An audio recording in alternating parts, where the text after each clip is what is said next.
Et voilà, donc je vais vous d'abord présenter notre invité et puis je laisserai la parole à Sarah. Gaëlle Octavia est née à Fort-de-France. Elle quitte sa Martinique natale pour s'installer à Paris, où elle vit actuellement. Scientifique de formation, autodidacte et touche à tout, elle écrit des romans, des nouvelles, des pièces de théâtre, de la poésie. Elle peint et réalise des courts-métrages de fiction. Largement inspirée par la société martiniquaise dans laquelle elle a grandi, elle aborde dans ses textes des thématiques universelles, telles que les migrants, la guerre, la famille, la condition féminine. Ces pièces sont lues et jouées en France, aux États-Unis, dans la Caraïbe, en Afrique et la Réunion. Elle reçoit le prix ETC Caraïbes au marché du meilleur texte francophone en 2013 pour sa pièce Cette guerre que nous n'avons pas faite, créée par Luc Clémentin, et la mention spéciale du jury du prix Wepler en 2017 pour son premier roman La fin de Man Baby. En 2020 paraissent le roman La bonne histoire de Madeleine Dimitrius et la pièce de théâtre Rhapsodie. Et voilà, sans plus tarder, je laisse la parole à vous, Sarah, pour commencer la conversation. Merci beaucoup, Natacha, et merci beaucoup, Gaëlle, pour nous rejoindre live, en quelque sorte, parce que vous êtes en France, si je me souviens bien, en ce moment. Merci beaucoup aussi à Paris. Oui, à Paris, à Denis Quesnel de l'ambassade de France pour nous avoir mis en contact avec vous pour organiser cet événement aujourd'hui dans le cadre du Festival de la francophonie. J'ai beaucoup de questions à vous poser, bien évidemment. Natacha a déjà fait une très très bonne introduction de qui vous êtes. Donc, vous êtes poète, romancière, dramaturge, réalisatrice de films, mais pas seulement. Et en plus, vous êtes ingénieure. Donc, quand avez-vous su que l'écriture de textes, mais aussi l'écriture de films, était votre modus operandi en quelque sorte? Pouvez-vous nous parler de votre entrée en écriture et n'avez-vous jamais douté de vous?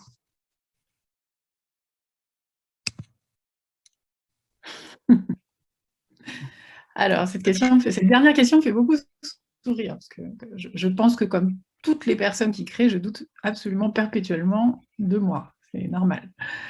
Alors, mon entrée en écriture, elle est difficile à dater parce qu'en fait, j'ai toujours écrit.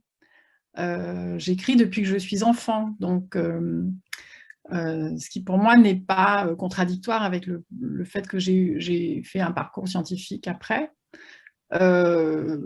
J'ai écrit pour des raisons très simples, je pense, parce que j'étais une enfant très timide, assez repliée sur moi-même. Je passais ma vie dans ma chambre, donc très tôt, je me suis adonnée à des activités voilà, solitaires, parce que je n'étais pas une enfant très sociable. Donc, je me suis très vite plongée dans la lecture, et je pense que je me suis mise à l'écriture par mimétisme et par... En fait, pareil, je pense que c'est assez naturel pour un enfant qui se sent bien dans les livres, en fait, et qui se sent bien essentiellement dans les livres, de vouloir à son tour produire des univers fictifs et s'exprimer par le texte, puisque c'est un espace dans lequel je me sentais à l'aise. Donc, je pense que c'est très naturel. Donc, dès vraiment l'enfance, j'ai écrit. Je prétendais écrire des romans d'ailleurs, parce que je lisais des petits romans pour enfants, et pour moi l'écriture c'était avant tout l'écriture de romans. J'écrivais beaucoup en singeant ce que je lisais, c'est-à-dire que je lisais beaucoup, notamment La Comtesse de Ségur, donc j'écrivais des histoires qui se passaient dans des châteaux en Europe, voilà, où il y avait de la neige qui tombait en hiver. C'est des choses qui ne correspondaient absolument pas à mon environnement, et voilà, donc ça s'est fait. Et puis en diversifiant mes lectures, j'ai aussi diversifié mes univers jusqu'à trouver ma propre voie. Mais ça, c'est venu évidemment beaucoup plus tardivement. Et ça s'est fait de manière très progressive. Donc, c'est assez difficile de poser une date précise sur cette entrée en écriture. Et l'écriture cinématographique... là, c'est plutôt de la curiosité, en fait. C'est à partir du moment où je me suis mise à écrire du théâtre quand même avant. D'ailleurs, beaucoup de journalistes me décrivent comme une dramaturge qui est passée à l'écriture de romans, ce qui n'est pas du tout vrai. J'ai quand même d'abord écrit du roman, mais il se trouve que mes pièces de théâtre ont été diffusées avant mes romans, mais j'ai écrit des romans avant, avant d'écrire des pièces de théâtre. Donc, le passage de l'écriture pour le théâtre à l'écriture de scénarios, et aussi, je pense, assez naturel. On reste dans de la dramaturgie. Donc, voilà, j'ai fait des courts-métrages en amateur. Après, je ne me définis pas comme une réalisatrice. Hein. J'ai fait des courts-métrages, j'espère en faire d'autres et peut-être même un long-métrage un jour, mais je ne me sens pas forcément légitime à me définir comme une réalisatrice dans la mesure où je suis complètement autodidacte dans ce domaine. Et il me manque évidemment très certainement des bases techniques. Je me suis mise à réaliser mes propres scénarios tout simplement parce que personne d'autre ne les réalisait en fait. donc voilà, j'ai écrit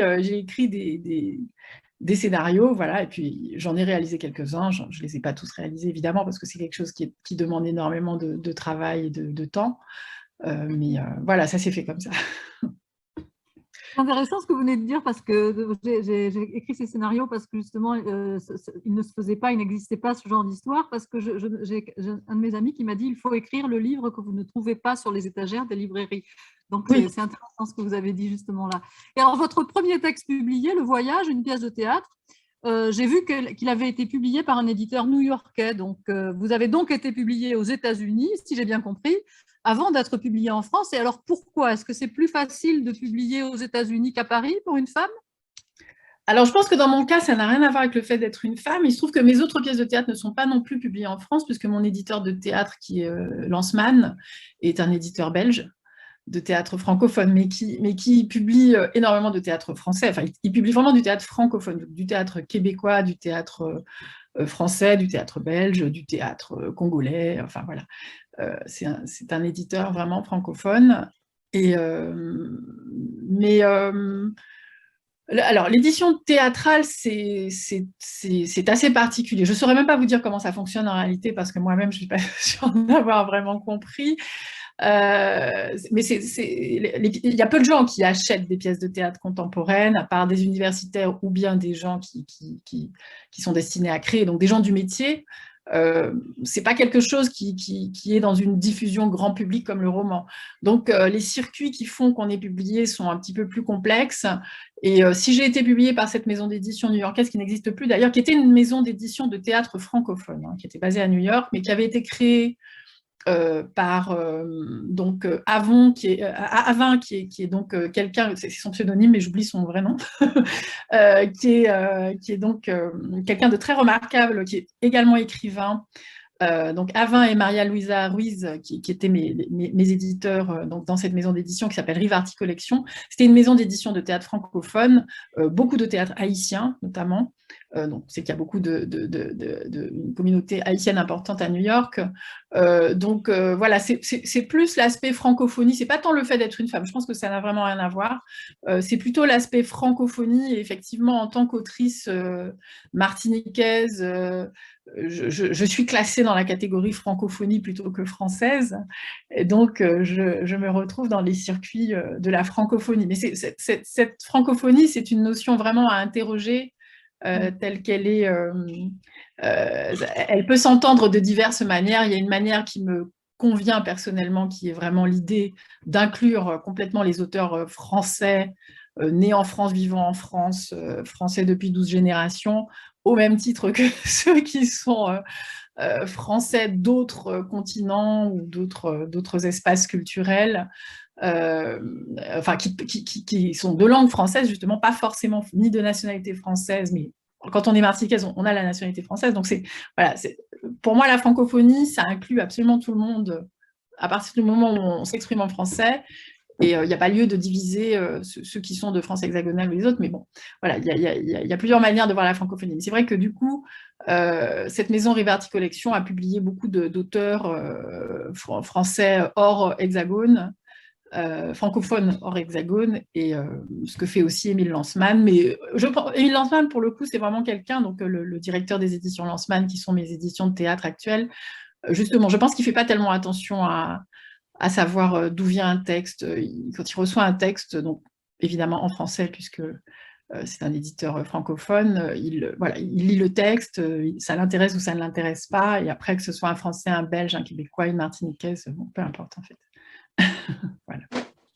C'est intéressant ce que vous dites, effectivement, j'ai un peu la même conception que vous, c'est-à-dire que pour moi, la francophonie regroupe tous les gens qui sont de langue française, que ce soit de langue française pour des raisons historiques, liées pour certains, dans certains cas à la colonisation, ou liées par exemple à l'expansion napoléonienne vers la Belgique ou le Luxembourg, mais aussi liées à ce que j'appelle la francophonie de cœur, c'est-à-dire ceux des pays qui ont eu une relation historique avec la langue française, même si les pays ne sont pas membres de l'Organisation internationale de la francophonie, mais parce que la société elle-même parlait français pendant des siècles, même si c'était dans les hauts échelons de la société. Donc la francophonie englobe plus que juste la France hexagonale, et plus que la France hexagonale et l'empire, si vous voulez, colonial français. Donc je suis tout à fait d'accord avec vous, mais il y a beaucoup de gens qui ne sont pas forcément d'accord avec cela. Et alors, comme Natacha l'a dit tout à l'heure, vous êtes aussi artiste peintre, et dans un article que j'ai pu lire de 2010, le journaliste Franck Salin dit de vous que vous êtes une artiste touche à tout. Et alors, je me suis posé la question, après avoir lu notamment vos romans, où il y a beaucoup d'images, est-ce que vous voyez vos textes ou vos tableaux avant de les écrire ou de les peindre? Est-ce qu'il y a une interaction entre ces deux modes d'expression dans votre œuvre? Alors, de manière générale, ou en tout cas de manière consciente, pas vraiment, mais très récemment, j'ai intentionnellement peint deux tableaux, donc, qui sont des acryliques sur papier, qui répondent, qui sont une espèce de prolongement d'un texte poétique qui est inédit pour l'instant. Comme si effectivement je n'étais pas allée au bout de cette histoire par le texte et que j'avais envie de la prolonger par l'image, par le dessin et alors, la construction des deux a été parallèle en réalité, mais ça a commencé par un texte. Et puis, il y a un moment où effectivement... alors, la création... Alors, pareil, hein, j'ai aussi beaucoup de mal à me dire artiste peintre, toujours pour les mêmes raisons, c'est-à-dire que je suis absolument autodidacte et c'est toujours très difficile de faire le distinguo entre un peintre du dimanche et un peintre tout court. C'est une conversation que j'ai eue très récemment, ailleurs, avec une plasticienne, alors pour le coup, quelqu'un qui a fait les beaux-arts, etc. Donc, voilà, bon, on va dire que je préfère dire que je dessine, je peins, plutôt que de dire je suis dessinatrice ou je suis peintre. Mais bon, voilà. On va pas... C'est un long débat, on va dire. Mais je vois cette pratique comme une pratique amateur, ce qui pour moi est très libérateur. C'est-à-dire que je n'ai absolument aucune entrave, je fais ce que je veux. Comme ça me plaît, comme justement j'ai pas de formation technique, donc je m'autorise absolument tout, et je me laisse guider par mes émotions, par ce que je veux exprimer. Voilà, je pense que je suis assez peu influencée par quoi que ce soit, si ce n'est par des élans voilà, irrépressibles, des envies irrépressibles de produire quelque chose à partir de tout et n'importe quoi d'ailleurs, parce que les idées peuvent venir de toutes sortes de choses. Mais en tout cas, donc ce texte que j'ai commencé à écrire il y a à peu près un an, qui est un texte poétique, mais qui raconte une histoire d'amour, en fait, tout simplement, qui raconte des retrouvailles entre deux amants qui se sont quittés il y a longtemps, entre une femme malade qui retrouve un homme qui l'a quitté depuis très longtemps. Je l'ai donc prolongé par du dessin, sachant que le geste de dessiner est beaucoup plus physique, en fait. C'est quelque chose qui mobilise d'autres muscles et qui mobilise le corps de manière très différente. C'est un langage, mais qui n'est pas le langage de la vie quotidienne, puisque justement, le texte, c'est un langage qui est aussi le langage parlé, qui est aussi le langage avec lequel on parle, qui est donc la langue...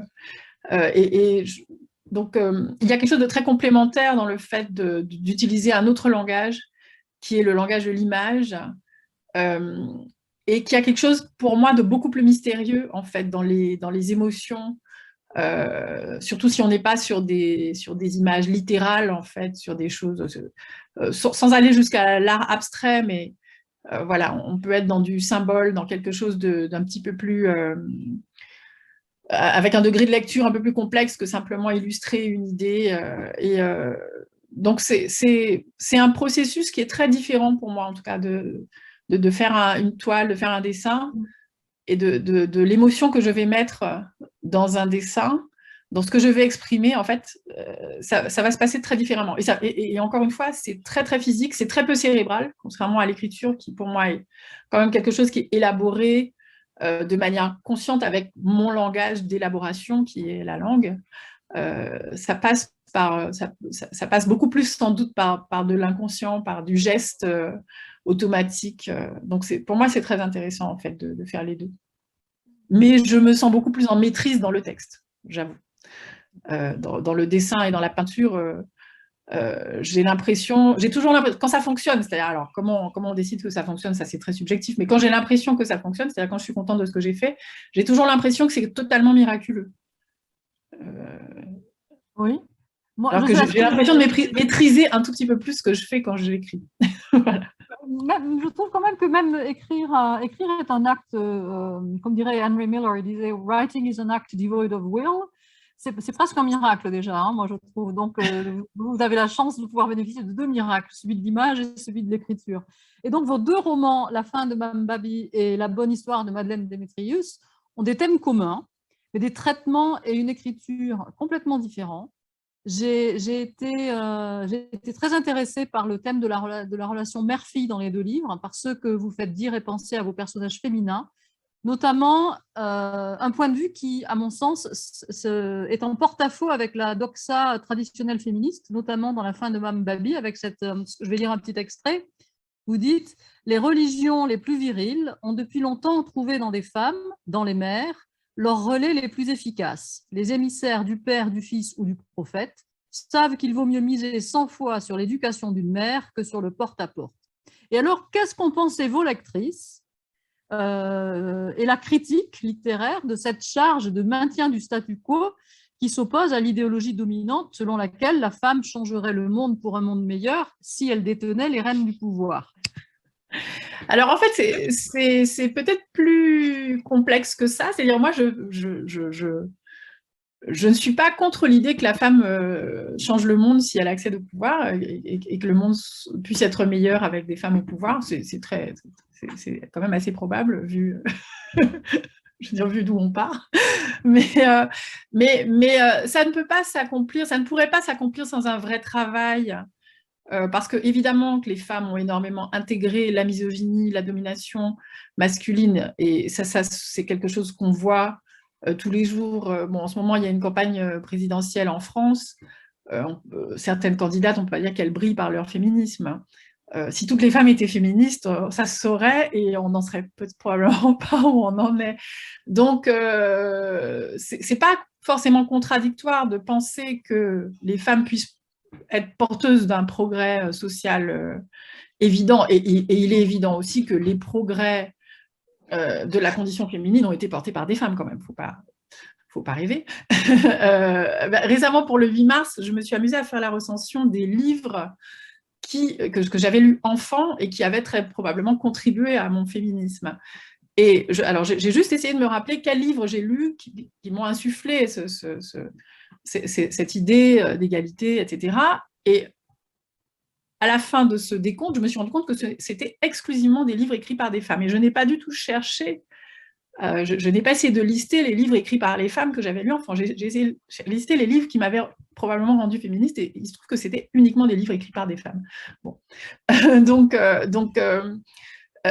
effectivement, je pense que dans ces questions-là, les avancées viennent quand même beaucoup des femmes, si ce n'est exclusivement, mais les femmes doivent absolument faire un travail et ce que je décris dans mes livres, c'est-à-dire, par exemple, c'est que j'ai énormément observé. Alors, je ne suis pas sociologue, hein, moi je parle de mes... je veux dire, ce n'est pas un travail scientifique d'analyse, je ne prétends pas ça, mais je pars d'un vécu, d'une observation directe, qui a sa subjectivité, mais qui est quand même étayée par énormément d'exemples. Et donc, dans la société martiniquaise, ce que je décris, que ce soit chez Betty, la mère de la narratrice de La bonne histoire de Madeleine Démétrius, ou chez Mariette, donc cette femme qui est le personnage central de La fin de Mambabi, cette préférence, par exemple, marquée pour le fils, c'est vraiment criant dans énormément de familles en Martinique, et pas qu'en Martinique, par exemple. Donc ça, bon, bah, voilà, c'est une des manières dont les femmes relaient une forme de domination masculine et relaient le patriarcat, tout simplement. Donc c'est pas incompatible. Mais les femmes doivent évidemment faire un travail collectif et un travail surtout de décontamination, j'ai envie de dire, de croyances quant à la domination, quant à la supériorité des garçons, hein, c'est vrai. Tout à fait, parce qu'ici aux États-Unis, on a cette espèce de saying, de proverbe qui dit boys will be boys, et donc on laisse un petit peu les rênes libres aux garçons, et puis alors que l'on contrôle encore les filles, hein, dans les milieux, notamment dans les milieux conservateurs. Je ne parle pas des milieux progressistes, mais je parle des milieux conservateurs. Et justement, dans vos deux romans, il y a ce que j'appellerais des couples mère-fille, ou image de mère, image de fille. Je ne veux pas en dire trop long sur la relation de Mariette avec celle que Mariette, dans le livre, appelle la Grande Noire, donc, parce que je veux que votre public puisse lire ce livre-là. Ou bien Betty dans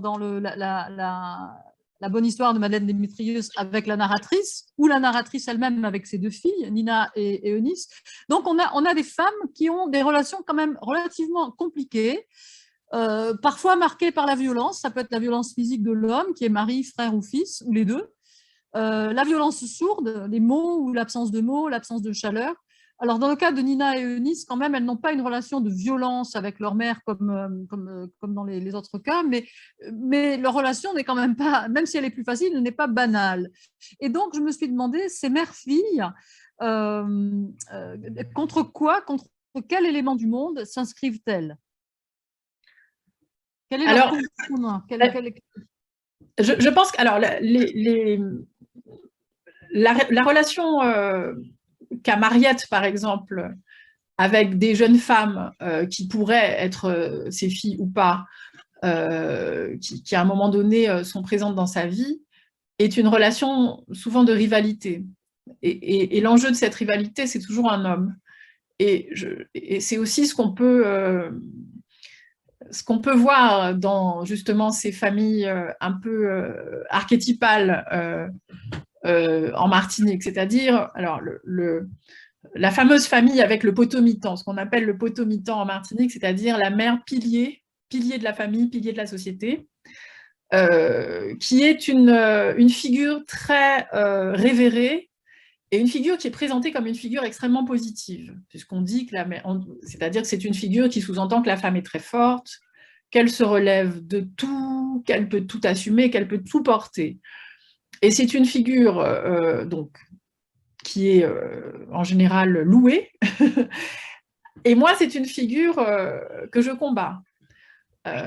Parce que justement, je pense que c'est un piège, et je pense que cette figure du potomitan, qui sous-entend fatalement que l'homme peut l'abandonner, puisqu'elle peut tout supporter, elle peut tout porter, elle peut élever les enfants seule.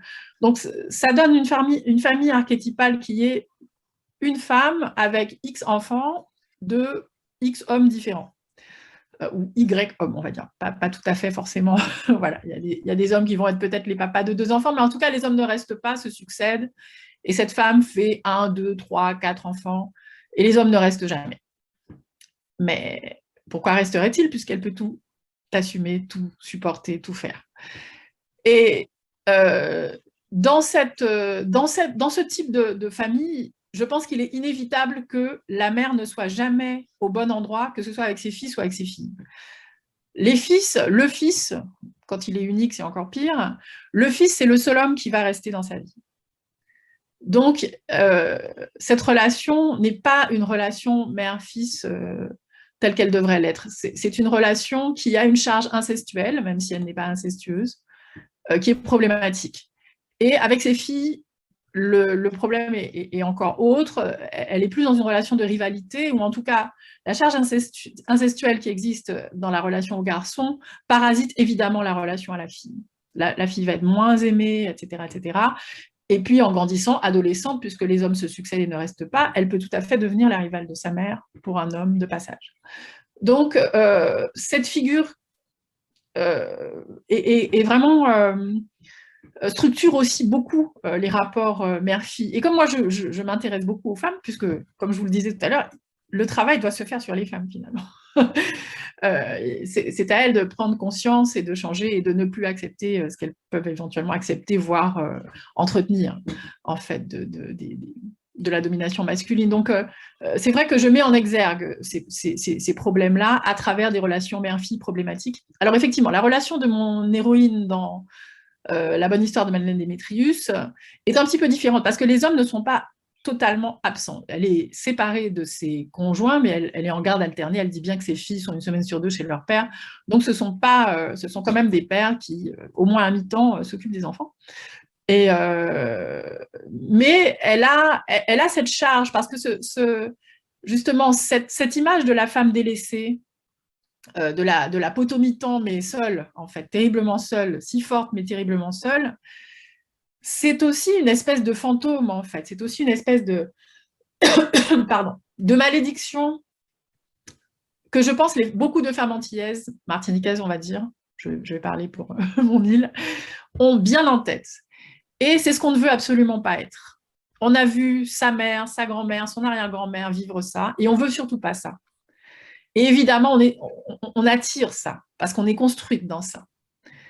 Et donc, cette héroïne ce que je dis dans le livre, c'est-à-dire que socialement, elle a évolué par rapport à sa mère, elle a une situation plus enviable, elle a quand même changé de place sociale par rapport à sa mère, mais comme sa mère, elle n'a pas réussi à garder un homme, comme elle dit.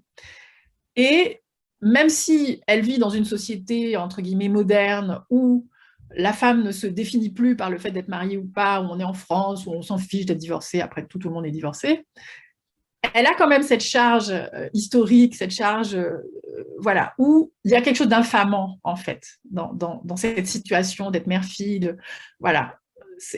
Et on le voit encore aujourd'hui, c'est d'ailleurs assez triste, à quel point l'homme, le mariage, etc., ça peut être des trophées, en fait.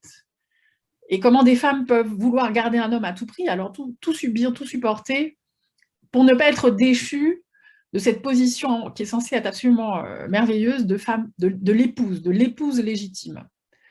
C'est le Graal, être l'épouse légitime. Et cette héroïne, même si elle s'est émancipée, même si elle est partie, elle a encore ça en elle, et elle a l'impression, parce que finalement, on ne connaît pas le regard que ses filles portent sur elle, le roman est écrit de son point de vue, mais elle suppose, parce qu'elle a cette honte, elle, de femme délaissée, parce qu'elle a cette espèce de malédiction de la femme antillaise qui n'arrive pas à garder un homme, elle a l'impression que ses filles, quelque part, ont honte d'elle pour ça, parce qu'elle-même a eu honte de sa mère, parce que sa mère a eu honte de sa grand-mère, etc.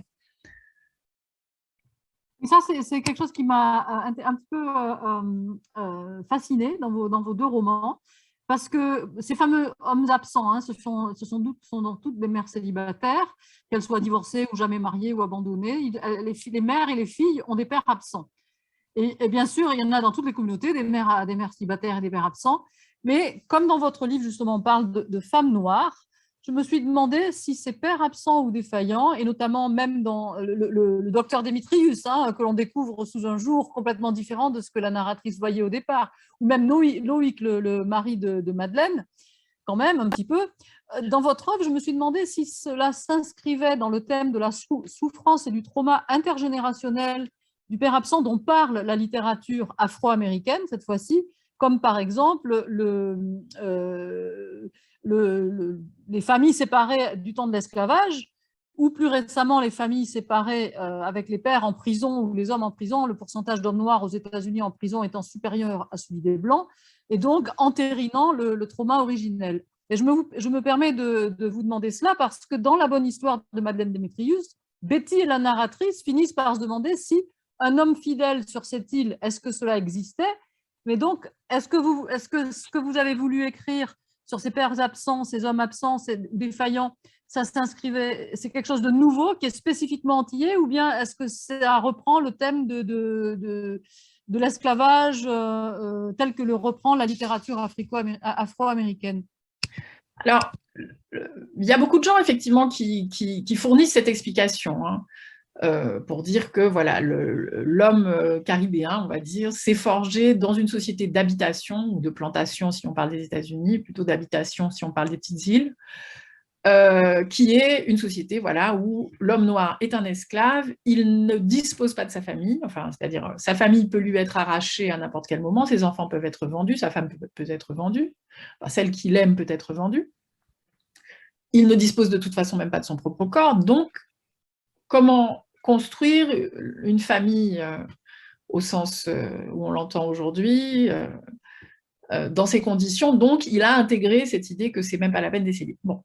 Je ne pense pas que ça tienne quand même 150 ans après cette affaire-là. Alors, on n'a pas ce problème carcéral des États-Unis, donc je ne peux pas mettre ça faire entrer ce paramètre si je parle de la Martinique. Moi, je pense quand même qu'en Martinique, la situation est quand même essentiellement liée à l'extrême permissivité. Je veux dire, les hommes sont absolument excusés de leur comportement. Ils sont rendus tout à fait irresponsables de leur comportement. Et pour moi, c'est aujourd'hui la seule explication. Je pense que l'histoire, ça va à un moment, mais... et il y a un fait divers qui s'est passé, qui s'est produit en Guadeloupe très récemment, qui pour moi a été encore une fois révélateur, parce que évidemment, aujourd'hui je vis essentiellement à Paris, je suis un petit peu plus loin, même si je me rends très souvent en Martinique, mais comment dire, j'ai toujours un questionnement sur la manière dont la société a évolué et je me demande toujours si ce qui était valable quand j'étais adolescente est encore valable aujourd'hui. Bon, alors ma sœur qui vit en Martinique me confirme que rien n'a changé, me confirme assez régulièrement que rien n'a changé, mais de temps en temps, il y a des choses que je peux lire, par exemple dans la presse, donc récemment, un fait divers en Guadeloupe, bon, sachant que la Guadeloupe et la Martinique ne sont pas tellement différentes sur ces questions-là. Ce fait divers est le suivant, c'est un mariage, donc un samedi, un homme se marie avec sa femme, donc enfin, voilà, il se marie, quoi. Un mariage, et débarque la maîtresse de cet homme, qui vient en gros tout casser, furieuse, absolument furieuse, et qui dit qu'elle a 3 enfants avec cet homme, qu'elle vit avec cet homme, qu'elle n'était pas au courant que cet homme se mariait aujourd'hui. et elle est prête à tout casser. Donc, on la maîtrise. L'article de presse, donc du quotidien local, c'était très drôle parce que la phrase finale de l'article, donc c'était une petite brève dans les faits divers, disait le mariage s'est terminé sans encombre. Alors, la question, c'est la cérémonie ou l'union? Bon, on ne sait pas. Je pense qu'il parlait de la cérémonie, mais ça ne manque pas de sel, disons, de l'exprimer comme ça. Et alors, ça, c'est une chose. Et puis, suite à ça, puisque dans nos petites îles, dès qu'il se passe quelque chose, évidemment, tout le monde commente, tout le monde connaît quelqu'un qui connaît. Bon, bref, donc on se connaît tous. Et tout ça est abondamment relayé et commenté sur les réseaux sociaux. Et moi, je tombe sur un tweet d'une femme qui était présente à cette cérémonie, donc qui est une amie des mariés, et qui est un tweet à charge contre la maîtresse. Donc, rappelons que la maîtresse a 3 enfants avec cet homme, et jusqu'à une date récente, elle pensait que cet homme était son conjoint. Elle vivait avec lui, elle avait... Bon. Donc, ce tweet écrit par une femme était d'une misogynie absolue. Alors, il se trouve qu'en plus, les 2 femmes ont le même prénom, c'est très drôle. Les deux, la maîtresse et l'épouse ont absolument le même prénom à l'orthographe près, donc c'est très très drôle. Et elle commence par c'est pas la faute de ce brave homme si la vie a mis 2, alors je vais pas citer les prénoms, mais bon. Alors, on va les appeler Marguerite, c'est pas comme ça qu'elle s'appelait. Donc, a mis 2 Marguerites sur sa route. Bon, déjà, l'homme n'est responsable de rien. Et le reste est à l'avenant, c'est-à-dire l'homme est absolument absous de toute responsabilité dans ce qui se passe. C'est juste une maîtresse qui ne sait pas rester à sa place, qui ne comprend pas que quand on a fait un enfant, puis 2 enfants, puis 3 enfants avec un homme et qu'il ne vous a toujours pas épousé, il faut lâcher l'affaire. Mais comme si on fait des enfants comme ça sans que l'homme participe à quoi que ce soit. Enfin, c'est absolument délirant, c'est absolument fou. Et moi, ça m'a fait beaucoup de mal, en fait. Enfin, c'est-à-dire que ça m'a fait de la peine. Parce que je me suis dit, mais cette femme, elle n'a d'abord aucune empathie pour la maîtresse. Elle semble croire, en plus, elle n'a pas l'air d'imaginer que l'épouse puisse être quand même un petit peu chagrinée par cette histoire. Enfin, on a l'impression que l'épouse étant l'épouse, elle a eu le Graal, elle a eu sa bague, elle a eu sa cérémonie, elle a eu sa robe blanche. Donc, elle n'a plus rien à dire. L'homme est dédouané de tout. On a l'impression qu'on peut faire un enfant à un homme sans qu'il ait fait quoi que ce soit. Enfin, c'est complètement cinglé. Et voilà. Et ça, je me suis dit, OK, aujourd'hui, donc c'est des gens qui ont une trentaine d'années, qui s'expriment encore comme ça. Et cette femme, qui est donc plus jeune que moi, elle a cette misogynie intégrée qu'elle ne remet absolument pas en question. Et voilà. Donc on se dit, il y a du boulot. Mais déjà, si on pouvait faire ce boulot sur les femmes, finalement, ça ferait déjà beaucoup, sans doute. Ah oui, oui, vraiment, c'est très impressionnant. Ce que vous racontez, hein, ça me rappelle un petit peu dans le livre la bonne histoire de Madeleine Démétrius, quand on découvre en fait que le docteur Démétrius, qui était vraiment l'icône de la narratrice, finalement, avec Rosalie, il a eu 3 enfants lui aussi, si je me souviens Absolument. bien. Voilà, c'est ça. Donc, c'est presque ce fait divers vient entériner ce qu'il y a dans votre roman, en quelque sorte. Et justement, pour parler des réseaux sociaux, votre deuxième roman, donc La bonne affaire de Madeleine Démétrius, souligne vraiment l'importance des réseaux sociaux dans la fabrique de l'image de soi, du couple et aussi le fonctionnement des amitiés virtuelles. Donc, pensez-vous que l'utilisation qui est faite des réseaux sociaux en général, donc universelle, mais aussi, pourquoi pas, antillaise, tue l'amitié et que les relations authentiques ne soient plus possibles? Alors ça, je ne le crois pas du tout. Alors moi, je suis une grande utilisatrice des réseaux sociaux. Alors, bon, comme tous les utilisateurs assidus des réseaux sociaux, j'aimerais être moins souvent sur les réseaux sociaux, c'est très chronophage. Mais je pense que pour les gens comme moi, justement, qui viennent justement d'un petit espace comme la Martinique, où fatalement, on est coupé de gens qui ont été importants pour nous, c'est-à-dire qu'on décide d'y rester, d'y vivre, ou qu'on décide de partir, de toute façon, d'autres partiront si nous ne partons pas. Donc, les réseaux sociaux ont quand même, pour moi en tout cas, ce mérite de m'avoir connecté ou reconnecté exactement comme mon héroïne, effectivement, avec des amis, des personnes qui ont compté pour moi, que j'ai peut-être un petit peu perdu de vue. Voilà, parce que la vie nous a éloignés.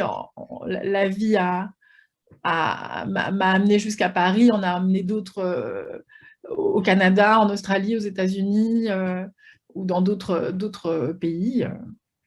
Donc, j'ai une amie qui est à Tokyo, par exemple. Voilà. Mais voilà, c'est quand même sur les réseaux sociaux qu'on peut se retrouver.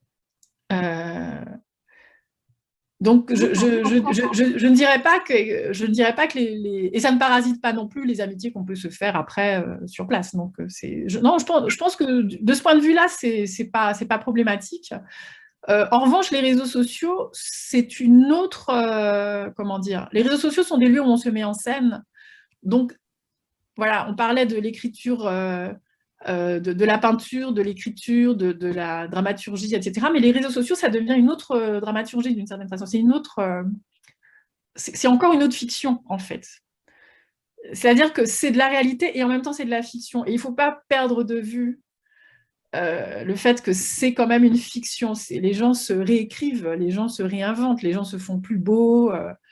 Voilà, ils posent, ils mettent des filtres. C'est extraordinaire. Et notamment, alors moi, ça m'a toujours... alors, il se trouve que mon conjoint n'est pas sur les réseaux sociaux, donc je ne sais pas ce que c'est que d'être un couple sur les réseaux sociaux, mais c'est vrai que je suis parfois surprise, ça m'est souvent arrivé de me dire pourquoi des couples, par exemple, se font des déclarations enflammées sur les réseaux sociaux alors qu'ils sont censés vivre ensemble. Je me dis, c'est évident, c'est pas, voilà, quelle que soit c'est évident que le je t'aime mon amour posté sur les réseaux sociaux ne s'adresse pas à mon amour, ça s'adresse au monde entier. Parce que mon amour est dans la pièce d'à côté, normalement. Donc, si je veux lui dire je t'aime, je peux. donc ça m'a toujours beaucoup amusé, en fait. La manière dont les gens se mettent en scène et la manière dont les réseaux sociaux permettent de construire permettent à chacun, en fait, d'être un petit peu le metteur en scène de sa vie et d'écrire sa petite fiction. C'est intéressant. Oui, c'est vrai, c'est assez intéressant, mais je suis assez d'accord avec vous. Moi aussi, j'ai retrouvé des anciens élèves à qui j'avais enseigné avant de venir aux États-Unis, en France, pendant que je faisais mes études. J'avais enseigné dans les années 80 et puis je les ai retrouvés quand je me suis mise sur Facebook après 2007. Donc, vous voyez, c'était amusant presque de reconnecter, de voir qu'ils avaient eu des enfants et tout. Et puis, enfin, j'en ai une, par exemple, c'était avant Covid, qui m'a envoyé un petit texto, enfin, sur Messenger pour me dire, Sarah, quel était ce poème que tu nous avais fait apprendre en classe de première où c'était une histoire de rose et j'ai tout de suite compris qu'elle parlait de Ronsard, mignonne allons voir si la rose, et parce qu'elle voulait le faire lire à sa fille qui avait 16 ans. Donc vous voyez, comme quoi finalement il y avait du bon sur Facebook, sur ce Messenger. Alors la surprise de vos 2 romans, c'est la cuisine. C'est l'importance de la cuisine, le chocolat, la purée de courgettes, la répétition des gestes culinaires dans la fin de Mme Baby, ou bien les compositions végétaliennes qui m'ont donné faim, d'ailleurs, je vous le dis tout de suite, de Nina, le jerk chicken de Sissi, le café de Betty, le foie gras comme nécessité en quelque sorte de protéines animales dans la bonne histoire de Madame Démétrius. Ma mère était du sud-ouest de la France, donc ça m'a fait sourire. Pensez-vous que la cuisine soit une écriture, une manière de s'écrire dans le monde, contre le monde, de retrouver sa mémoire, de retrouver une famille, et pas simplement juste comfort food, comme on dirait ici aux États-Unis? Oui, alors pour moi, c'est les deux. Hein. C'est aussi très comfort food, mais, c'est-à-dire, la cuisine tient une place très importante, je pense, pour moi. C'est vraiment familial, je pense, et notamment, je pense, chez les femmes de ma famille. Il y a vraiment une obsession de la cuisine. En général, quand je vais quelque part, la première question que ma mère me pose, c'est « Qu'est-ce que tu as mangé ?» par exemple. Donc, et voilà, donc ça fait partie, je pense, de mon héritage familial, cet amour de la cuisine et cet amour aussi de parler de cuisine, en fait, de parler, de raconter ce qu'on mange. Voilà. Mais je pense que pour moi, la cuisine, c'est vraiment un art qui est un petit peu sous-estimé d'une certaine façon, à part la cuisine des grands chefs. Mais pour moi, je ne parle pas justement de la cuisine des grands chefs, même si j'ai fait de Cynthia un grand chef. Je parle de la cuisine qu'on fait à la maison, la cuisine toute simple. C'est une création. Oui, c'est une activité de création qui n'est pas reconnue comme telle, surtout la cuisine des mères, j'ai envie de dire des mères ou des grands-mères, qui est une cuisine quotidienne, dont on ne se rend compte du génie de cette cuisine qu'une fois qu'on est loin et qu'on est condamné à manger autre chose, qu'on se rend compte de tout ce qu'il y avait. C'est évidemment une création dans laquelle il y a aussi une charge émotionnelle très forte. Et il y a quelque chose qui est de l'ordre de la transmission, qui est extrêmement fort aussi. Et par exemple, la fin de Mme Baby, où Aline est une personne en rupture et en quête de transmission parce qu'elle n'a pas bénéficié d'une transmission volontaire et affectueuse de sa mère. Finalement, le canal de transmission est la cuisine pour elle, par exemple. Cet amour, finalement, qu'elle n'a pas eu autrement, elle l'a pas. On lui a donné des recettes de cuisine, même pas forcément volontairement, mais en tout cas, elle les a vues, elle les a vues faire, donc elle les a retenues. Et quelque part, c'est quand même un héritage. Et il y a quand même de l'amour qui passe dans la cuisine, en fait. Et oui, alors, je n'ai pas forcément fait exprès.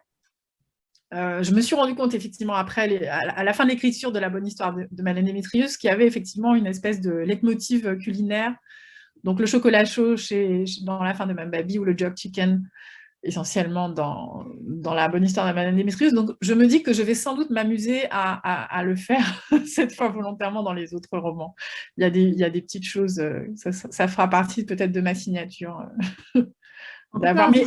Parce que en fait, je me suis rendu compte que dans d'autres textes, c'est-à-dire non seulement dans ces 2 textes qui sont publiés, mais dans d'autres romans, parce que j'ai au moins 2 autres romans que j'ai écrits, que je n'ai pas publiés, que je n'ai pas fait publier. Et il y a aussi, je me suis rendu compte qu'il y avait aussi un élément culinaire récurrent. Ouais. Mais vous avez raison parce que moi je trouve que par exemple, aller au restaurant et se délecter d'un grand chef dans lequel je vois une mousse, qui est une espèce de film sur mon assiette avec juste un petit truc au milieu, ça ne m'intéresse pas du tout. Alors que par exemple, je revois encore ma grand-mère, la mère de ma mère, donc qui était du sud-ouest de la France, en train de faire les foie gras, donc je sais faire le foie gras. Et puis du côté de mon père, puisque nous sommes d'origine italo-russe, ma grand-mère préparant certains plats, mais j'ai grandi en Guadeloupe, donc je sais comment faire le boudin. Et ma sœur, Evelyne, qui habite toujours à Mornalo en Guadeloupe, j'avais peut-être 12 ans, parce qu'elle est plus âgée que moi, elle est beaucoup plus âgée que moi, elle nous avait fait un repas du Nouvel An antillais, spécifiquement antillais, où il y avait une quinzaine de plats, mais moi, au bout du 4e plat, je n'avais plus faim, et elle avait fait tous les plats du Nouvel An traditionnel antillais. C'était absolument, vraiment fabuleux. Donc, j'en ai encore c'est ma petite Madeleine, en quelque sorte. J'ai une dernière question à vous poser avant de passer le micro au public. C'est la question qui est une question un peu tragique, presque, je dirais, c'est la question de la couleur de peau. Parce que vos 2 romans approchent le sujet du racisme de manière vraiment différente de ce que j'ai pu lire en littérature américaine, notamment dans La fin de Mme Baby. J'ai trouvé d'abord un clin d'œil à Maryse Condé, Traversée de la mangrove, lorsque la petite blanche est évoquée, puisqu'il y a aussi dans ce livre de Maryse Condé, il y a l'évocation d'un couple interracial et qui ne plaît pas évidemment aux habitants du village. Et puis dans La bonne histoire de Madeleine Démétrius, certains passages m'ont rappelé un peu le narrateur de Black Bazar, donc le livre très, très, très, très amusant d'Alain Mabankou, dans lequel le narrateur, qui est congolais, a un voisin antillais qui déteste son voisin congolais justement parce qu'il est africain. Et dans votre livre, et notamment dans le 2e, dans la bonne histoire de Madeleine Démétrius, vous parlez le sujet de la couleur de peau, et je vais utiliser le N-word, comme on dit en anglais, parce que vous l'avez mis dans votre livre, donc l'opposition négresse-mulâtresse, autrement dit la peau claire de Nina, qui est jugée pas assez africaine par ses copines, et donc est très différent de ce qui est écrit dans la littérature afro-américaine ici aux États-Unis. Comment expliquez-vous ces différences, et y a-t-il en France un racisme entre Antillais et Africains, comme il peut y avoir aux États-Unis un racisme entre Africains-Américains et Africains? Alors, il y a probablement, je ne sais pas en fait s'il y a la rivalité entre Africains et Antillais, je ne la connais pas. Moi, je ne me suis pas construite en France hexagonale. J'ai grandi en Martinique. Je suis venue adulte, enfin très jeune adulte, fin d'adolescence, début de l'âge adulte. Mais donc je n'ai pas grandi. Donc je ne peux pas vraiment parler des rivalités entre Antillais et Africains parce que je ne les ai pas vues, tout simplement. Je ne les ai pas subies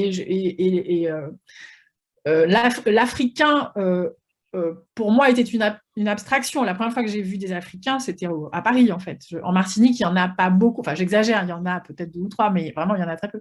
Donc, on n'est pas... Et puis, ils sont... À part qu'ils ont des noms exotiques, je ne crois pas qu'ils soient vus comme autres, en fait, tant que ça. Je ne pense pas. Ce dont je parle dans La bonne histoire de Madeleine Démétrius, notamment, c'est vraiment une question... C'est pas une question d'origine géographique, c'est vraiment une question de couleur.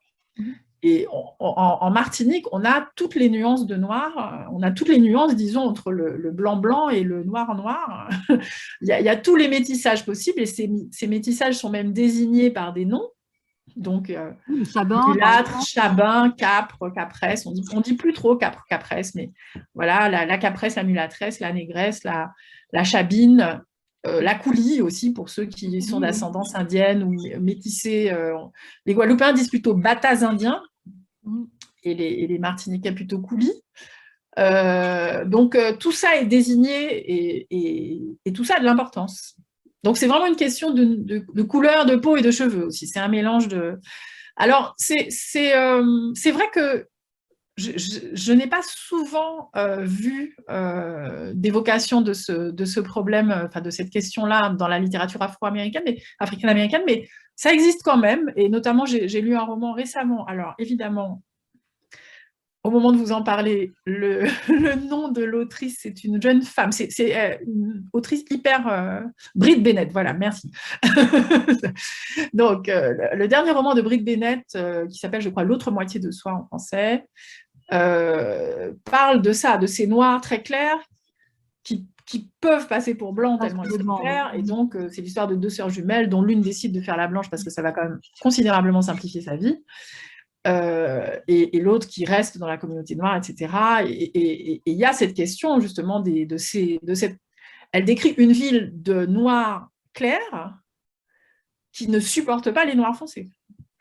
Qui a créé une communauté en soi de noirs clairs. Donc, ils ne sont pas blancs, ils ne sont pas considérés comme blancs, ils ne sont pas admis par les blancs, et ils sont lynchés quand il faut être... voilà, comme tout noir peut risquer le lynchage, ils risquent aussi le lynchage. Ça ne change rien à ça. Donc, socialement, il y a cet aspect très binaire, on a l'impression aux États-Unis, où on est noir ou on est blanc, et c'est complètement binaire, mais en fait, dans la communauté noire, c'est pas si binaire que ça. Et il y a une notion des nuances. En Martinique, où j'ai grandi, et je pense dans la Caraïbe en général, et en Amérique du Sud, je pense d'ailleurs plus généralement, c'est extrêmement important, cette histoire de nuances de peau. Parce que, bon, ce qui n'est pas étonnant, parce que cette palette raciale, elle est au départ l'exa-reflet de la palette sociale, puisque les mulâtres, c'est les gosses du maître, je veux dire. Donc, c'est les premiers à être affranchis. Donc, la première caste de noirs, de gens de couleur libre, comme on disait, en général, c'est des gens métissés. Donc, c'est les premiers à pouvoir, qui s'appartiennent à eux-mêmes, qui peuvent avoir des biens, qui peuvent constituer un capital, etc. Et qui, même après l'abolition de l'esclavage, ils restent dans une position, parce qu'ils ont eu plus de temps pour construire une position sociale, pour se construire une position sociale. Donc, en général, effectivement, les mulâtres sont plus riches que les noirs fraîchement libérés après le décret d'abolition. Donc, et ça crée évidemment des communautés qui ne souhaitent pas être... enfin, chez les mulâtres en tout cas, il y a ce refus d'être confondus avec ceux qui étaient encore des esclaves il n'y a pas si longtemps, etc. etc. Donc, c'est un mélange en fait de préjugés sociaux et raciaux, mais tout ça se confond pendant tellement longtemps que c'est difficile, on a du mal à distinguer tout ça. Voilà. Et il y a un film de Spike Lee auquel j'ai repensé récemment, que j'avais vu adolescente, enfin quand j'avais 11 ou 12 ans, que j'avais oublié, et puis dont je me suis amusée à revoir des extraits, qui s'appelle School Days. Et cette question du colorisme est abordée aussi dans School Days, où il y a carrément deux bandes, les wannabes et les gigaboos, je crois, je ne sais plus quoi, je ne sais plus quel est leur nom. Donc ce sont voilà, les clairs et les foncés, quoi, en fait. Alors, la scène où vraiment les femmes s'opposent notamment, elle se cristallise plutôt sur la question des cheveux. Donc, celles qui ont des cheveux plus souples, longs, et celles qui ont des cheveux plus crépus, etc.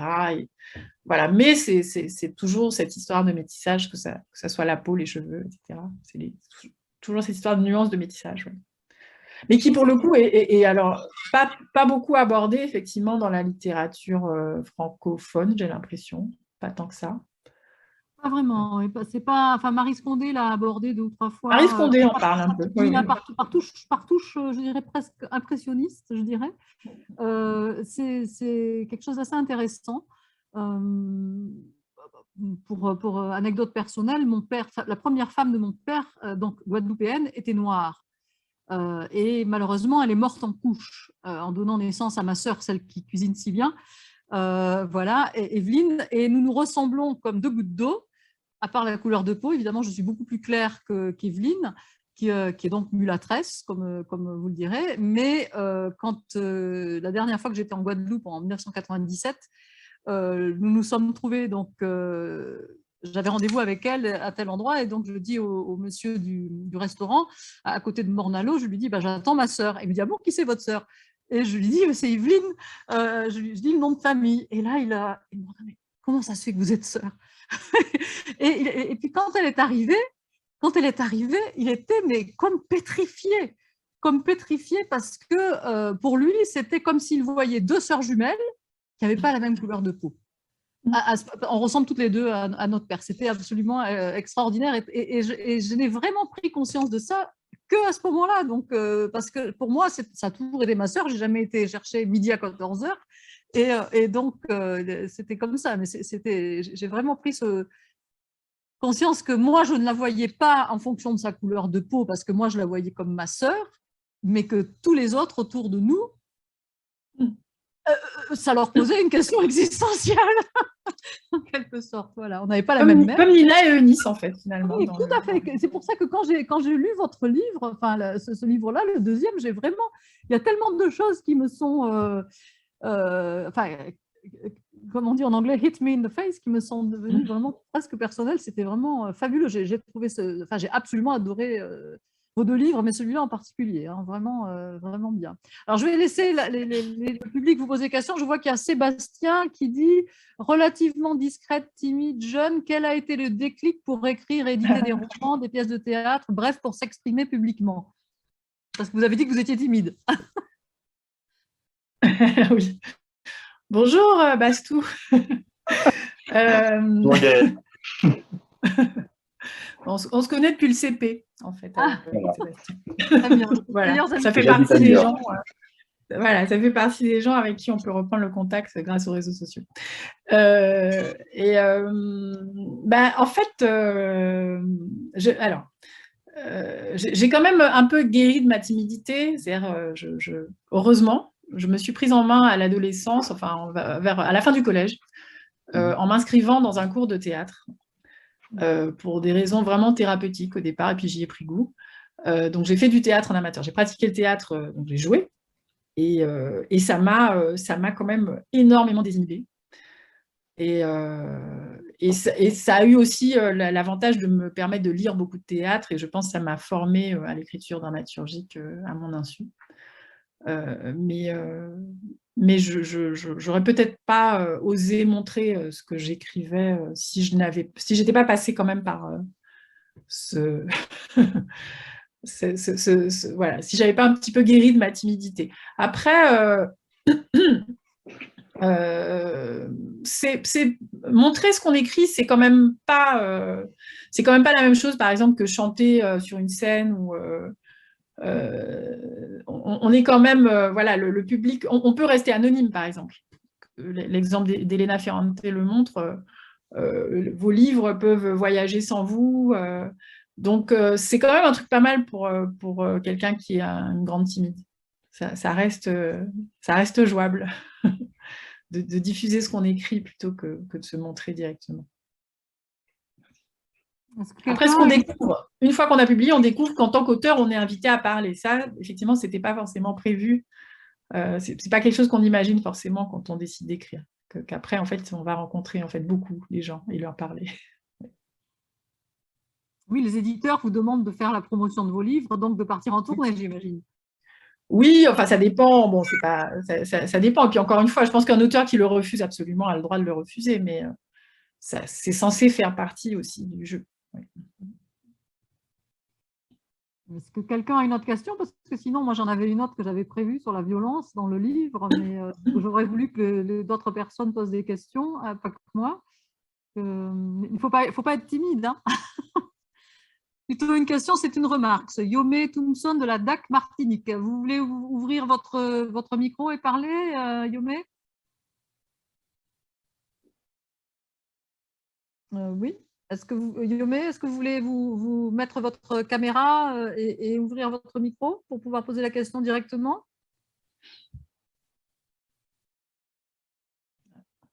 Non, peut-être pas. Bon, on va attendre. On va attendre que vous l'inscriviez dans le chat.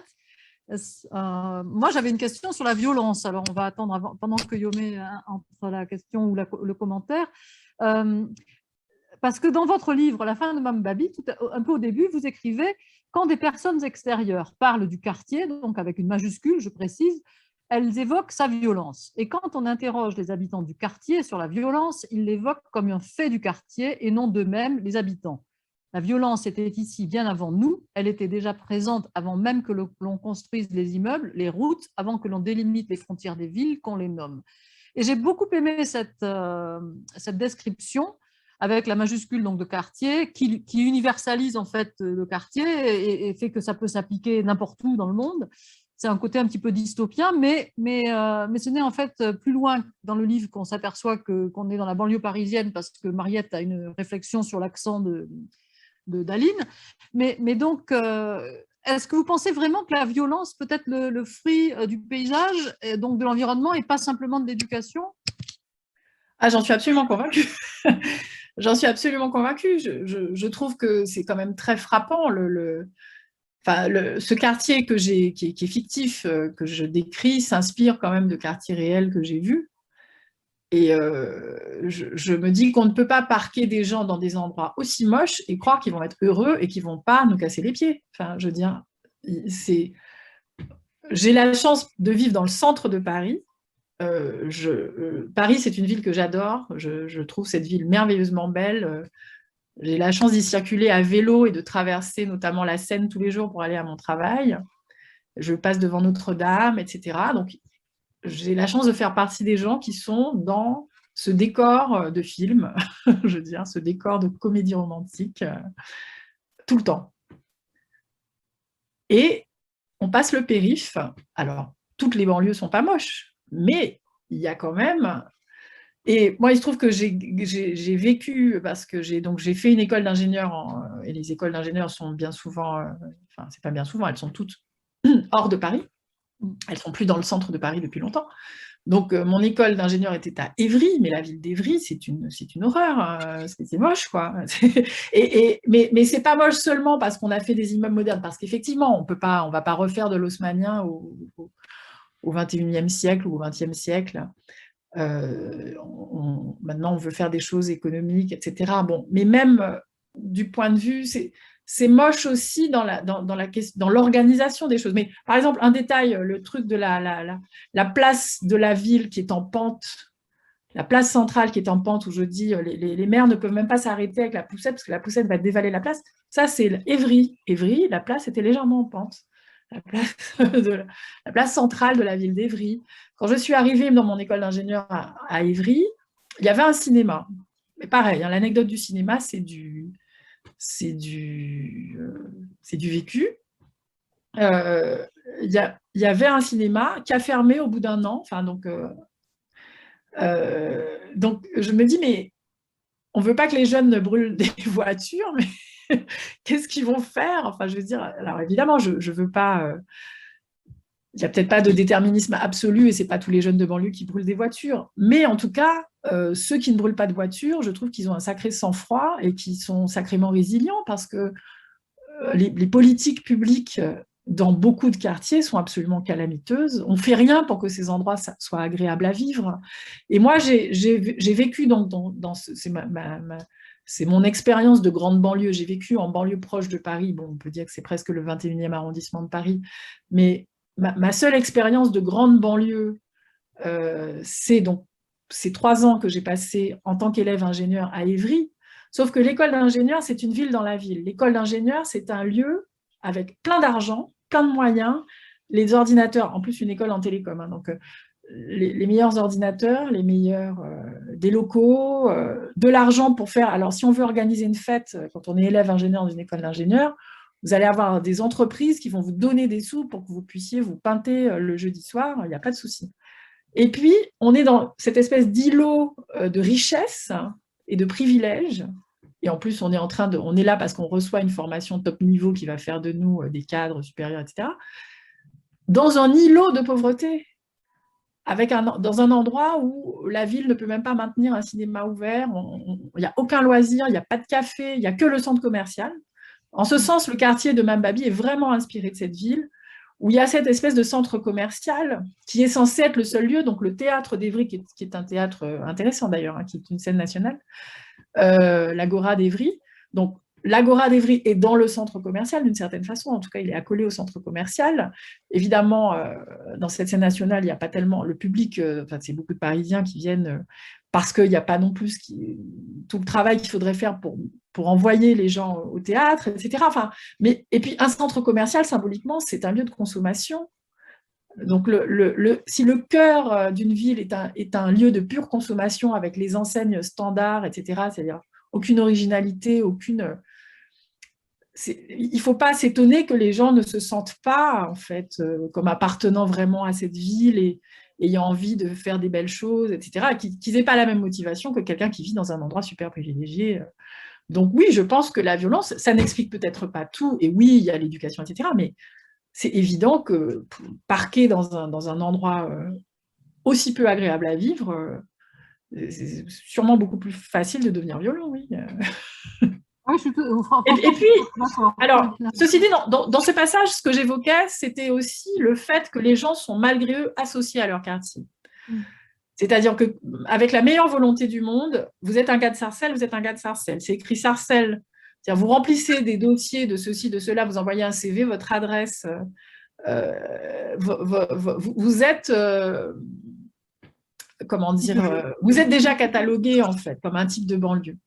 Alors si en plus vous avez un nom de famille qui sonne et un accent et une apparence, etc., là c'est la dèche, quoi. Mais déjà l'appartenance à un quartier est quelque chose. Et moi qui ai grandi dans un quartier, on va dire semi-populaire en Martinique, c'est-à-dire c'est un quartier où on trouve un mélange de classe populaire et de classe moyenne, donc qui est la cité aux Anames Batelière à Schellcher en Martinique, qui est vraiment l'endroit où j'ai grandi de 0 à 17 ans, jusqu'à mon bac et jusqu'à mon départ pour Paris. Je me rappelle quand je remplissais mes dossiers d'inscription justement pour les classes préparatoires à Paris, une de mes voisines m'avait conseillé d'enlever le mot cité de l'adresse. Parce que c'est tellement connoté qu'il valait mieux enlever ce mot. Et ce que j'ai fait, alors je ne sais pas si j'aurais eu la même... si j'aurais intégré, si ça aurait joué vraiment sur mon intégration de la prépa parisienne dans laquelle j'ai fait ma sup et ma spé, mais voilà, c'est quand même quelque chose dont on est conscient quand on vient d'un quartier stigmatisé. Qu'être associé à un quartier stigmatisé, c'est stigmatisant aussi, quelle que soit la personne qu'on est, en fait. Alors, Yomé a entré sa question dans le chat. L'histoire de Madeleine Démétrius est le premier roman antillais à sa connaissance qui se passe dans une époque contemporaine récente et dans ce milieu de classe moyenne plutôt que dans la campagne ou dans les milieux les plus pauvres de FDF ou de PTP.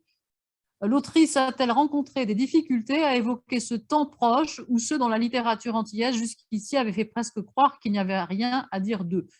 Alors, Maryse Condé, quand même, a évoqué la classe moyenne antillaise, mais bon, que pensez-vous? Voilà la question. Donc, alors, disons que,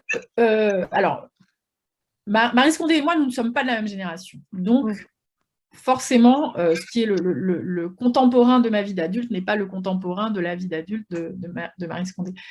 Je pense effectivement, enfin en tout cas, j'ai eu des retours. Alors je ne peux pas prétendre, ce serait un peu prétentieux de ma part de dire c'est le premier, etc. Je pense qu'il y en a d'autres qui évoquent la Martinique contemporaine, enfin, c'est même certain.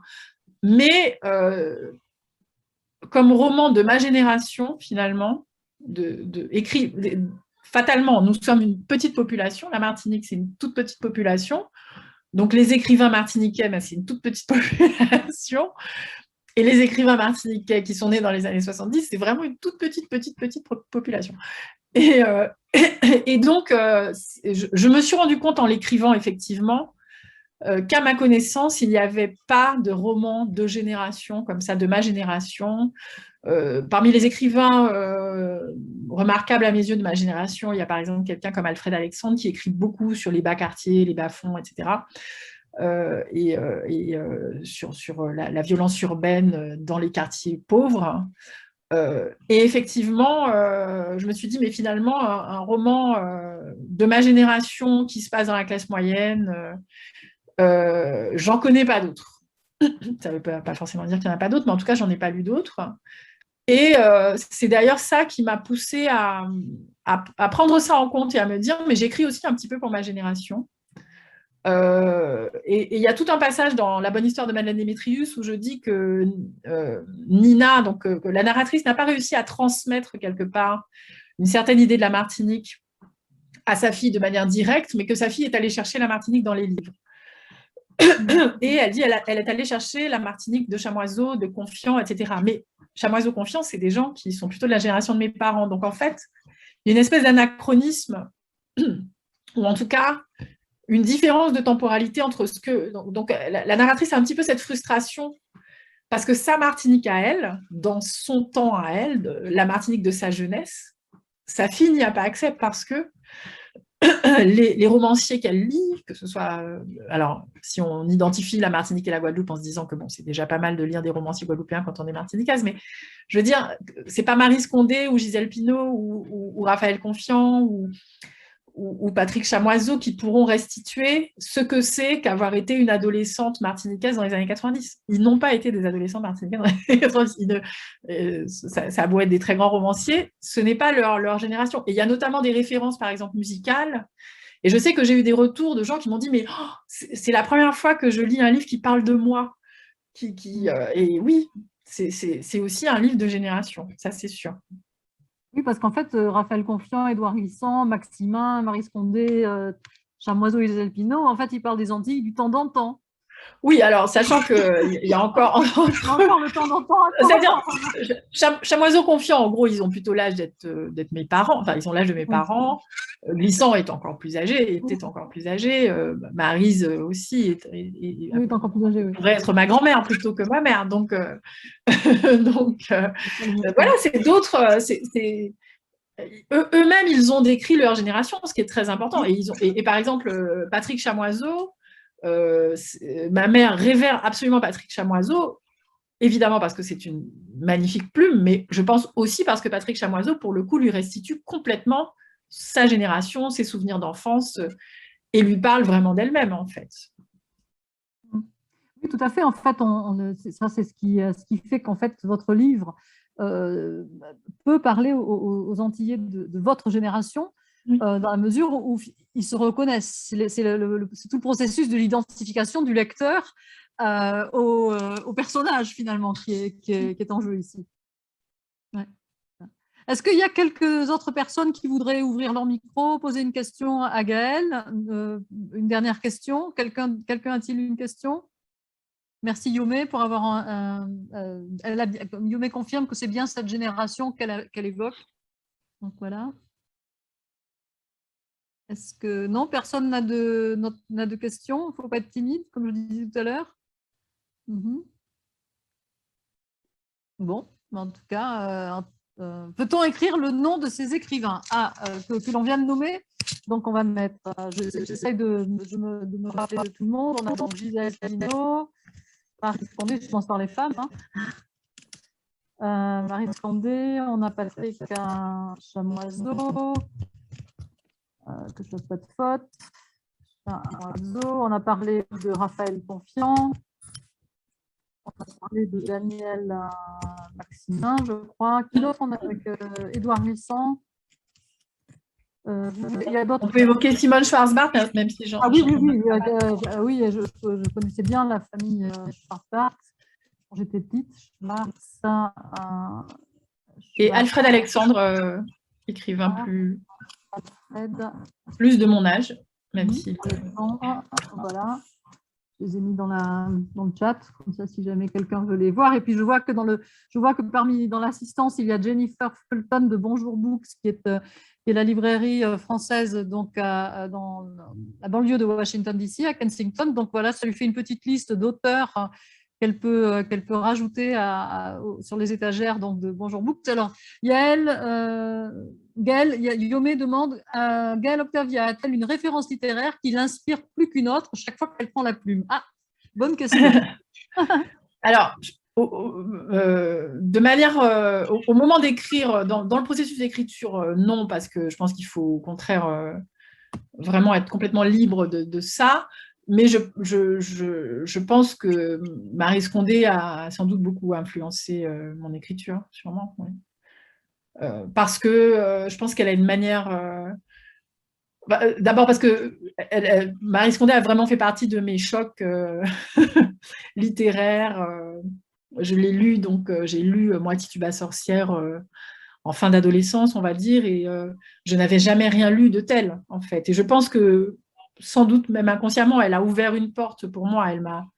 Elle m'a convaincue de la légitimité, en fait, de ma propre voix, parce qu'elle, c'était une voix tout à fait singulière, et notamment ce roman, qui est donc un roman donc, écrit par une Guadeloupéenne, dont l'héroïne est une Barbadienne, puisque Tituba est barbadienne. C'était pour moi quelque chose de complètement inédit. On aura une classe, nous, à l'Alliance française, en mai-juin, justement sur ce livre, Moi, Tituba sorcière, qui sera enseigné par un de nos professeurs à l'Alliance, qui a écrit sa thèse en fait sur Moi, Tituba sorcière, sa thèse de doctorat. Donc, il va un ancien professeur de Louisiana State University, qui est lui-même originaire du Congo, de DRC, et qui va enseigner ce cours en mai-juin. Je suis vraiment d'accord avec vous, avec ce que vous avez dit sur Maryse Condé. Pour moi aussi, ça a été un choc quand je l'ai lu. Et j'aime beaucoup quand on lui demande qui vous a inspiré, etc. Comme qui écrivez-vous, et qu'elle répond toujours systématiquement, moi j'écris en Maryse Condé. Je trouve ça, parce que c'est important à la fois. Moi, je considère que c'est important parce que c'est une femme, que c'est une Antillaise, et que c'est donc doublement important qu'elle réponde ça, qu'elle ne réponde pas non, j'écris pas comme Camus ou comme X ou Y, ou comme un autre homme, qu'il soit blanc ou noir d'ailleurs, mais qu'elle dise moi j'écris comme Maryse Condé, et qu'elle le revendique. Je trouve ça très très bien. Donc j'espère qu'un jour vous répondrez moi j'écris en Gaëlle Octavia. J'écris en Gaëlle Octavia de toute voilà. façon, mais il est évident que Maryse Condé est une pionnière. Je suis pleinement consciente, et je l'ai dit par exemple à Simone Schwarzbart aussi, le jour où j'ai eu la chance de la rencontrer, donc on parlait de la fin de Mambabi, et je lui ai dit, mais Mambabi probablement n'existerait pas s'il n'y avait pas eu Télumé avant, parce que ce sont vraiment des pionnières qui ont défriché un terrain qui était vraiment masculin, eurocentré. En tout cas, dans l'éducation qui est celle qu'on a reçue, il fallait une audace folle pour faire ce qu'a fait, par exemple, Maryse Condé. On va prendre une dernière question, toujours de Yomé, donc parce qu'après, on va vous libérer, parce qu'il est quand même tard en France. La littérature n'est ni de la sociologie ni l'histoire. Quelle différence y a-t-il entre écrire du théâtre ou du roman dans sa pratique? Alors, c'est très mystérieux pour moi de savoir pourquoi une histoire devient du théâtre ou du roman. D'ailleurs, il m'arrive d'hésiter entre les deux, ou il arrive qu'un projet change de forme, en fait. Notamment, la fin de Mambabi a commencé alors, on était très, très loin de ce que c'est devenu.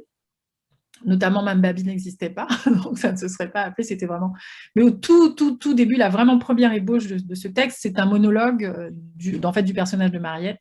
C'est un monologue pour le théâtre au départ, dont j'ai fait finalement un roman parce que j'ai eu envie de... Voilà, il fallait l'étoffer. Enfin, j'ai trouvé intéressant de l'étoffer, de rajouter des personnages, de rajouter... Voilà. Et finalement, c'est pas Mariette qui parle, c'est Aline. Mais...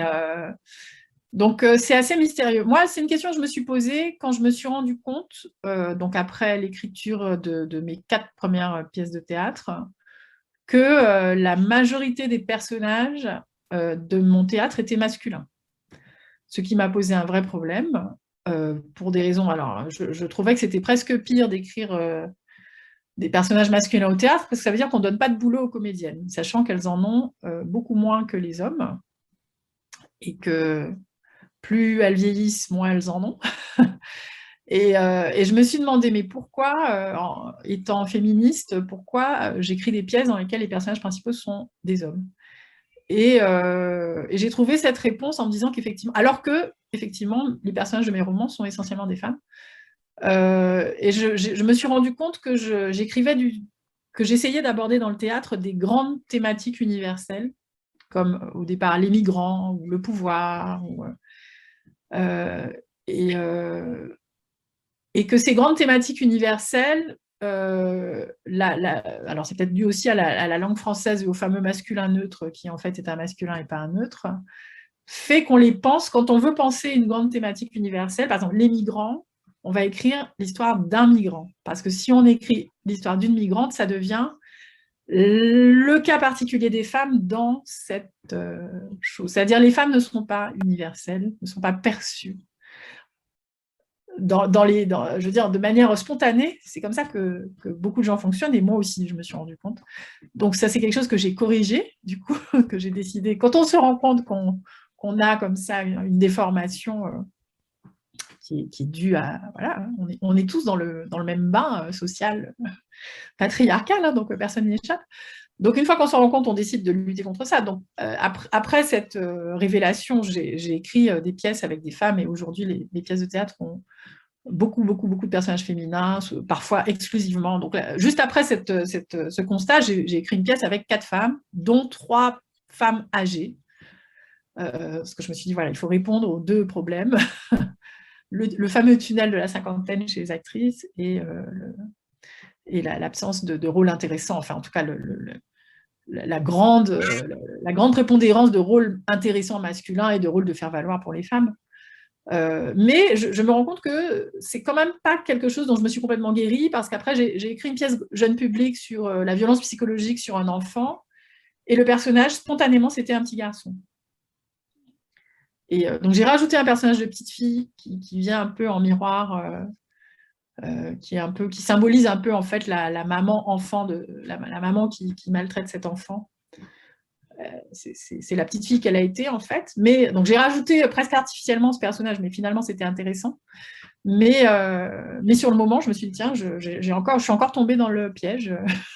J'ai encore traité le sujet de manière au masculin, quoi. Bonne réflexion. En tout cas, merci beaucoup Gaëlle pour cette conversation extrêmement intéressante. Je recommande la lecture de vos 2 romans que vraiment j'ai adoré. J'ai aussi lu Le Voyage, votre première pièce de théâtre. On n'en a pas parlé, mais moi, ça m'a rappelé notamment cette histoire de passage des migrants. Je voulais quand même le signaler pour le public, hein, parce que vous avez dit quelque chose d'intéressant. Vous avez dit que c'est vrai que les gens n'achètent pas les pièces pour les lire. Moi, je fais partie des rares personnes qui le font. Et donc, dans Le Voyage, j'ai beaucoup pensé à ce dont parlait Toni Morrison dans Song of Solomon, notamment tout ce passage et au moment où l'homme va pour se jeter à l'eau, tous ces suicides du désespoir du migrant. Hein. Donc, je recommande aussi la lecture de votre pièce Le Voyage, de votre première pièce de théâtre, parce que elle parle à tous les migrants et à tous les réfugiés. Elle est universelle. Donc, et même si moi, elle me fait écho du livre de Toni Morrison, c'est parce que j'ai lu tout Toni Morrison, mais vraiment, lisez cette pièce et lisez aussi les 2 romans de Gaëlle, et puis vous aurez peut-être des fringales lors de la lecture du 2e roman, parce que j'adore la nourriture végétarienne, et donc les compositions végétaliennes de Nina m'intriguaient beaucoup, dans la grande sœur de Denise dans le livre. Donc on pourrait encore discuter pendant 1 heure de plus avec Gaëlle de son roman. Moi, j'ai vraiment beaucoup de questions encore, mais je sais qu'il est tard maintenant à Paris, il est presque 9h30 du soir, donc il est temps de la libérer aussi. Merci à tous ceux d'entre vous qui sont venus aujourd'hui, et comme Natacha le disait tout à l'heure, mon entretien sera filmé et mis sur notre chaîne YouTube de l'Alliance française en courant de semaine prochaine. Voilà. Merci. Je voulais juste dire que en fait, vous pouvez acheter le livre La bonne histoire de Madeleine Dimitrius à Bonjour Books d'ici. Donc, Jennifer vient de me confirmer qu'il va commander ce livre. Donc, cette librairie se trouve à Kensington, Maryland. Sinon, le reste des livres sont très accessibles sur Amazon, y compris en format électronique. Et puis, donc, notre prochain événement sera la Nuit de la Poésie. Ce sera aussi une occasion pour vous de découvrir Gaëlle Octavia en tant que poète, puisqu'elle va participer ici. Et voilà, donc la soirée de la poésie sera le 24 mars, et j'espère de vous voir nous rejoindre. À bientôt. Merci.